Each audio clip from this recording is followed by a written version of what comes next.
Welcome back to Just a Minute, Just a Mishnah. This Mishnah is Lenishmas, Fred Ale Basrachal, and Schus Seven Yitzchak Ben Gila, and the Frost Sarah Basirish Tafush Lema. Some Sechas Sotah Parak Vav Mishnah Alpha Mishnah Beis, starting new parak Hashem.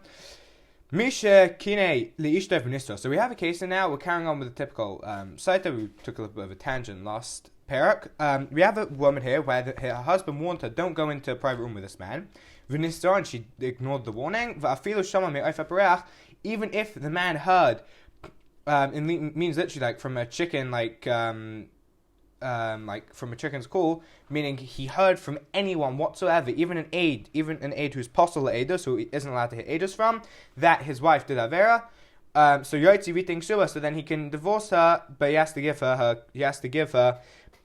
egg. So sorry, they saw her go into the room, not that they saw actually doing avera. Did Rabbi Lezer, Rabbi Shua,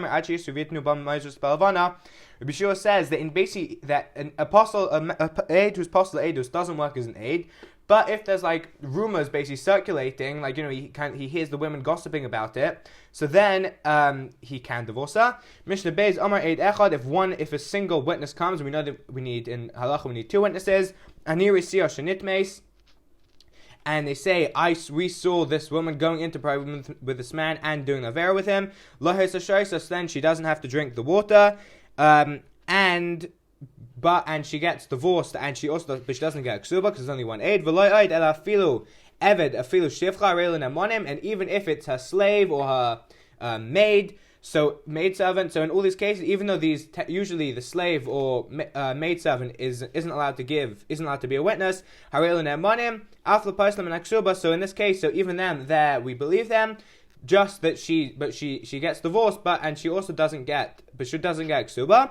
Chamaisu bas chamaisa, her mother-in-law or her sister-in-law, v'tzarasa v'yavimta, or if her husband has another wife, or if her yavama, meaning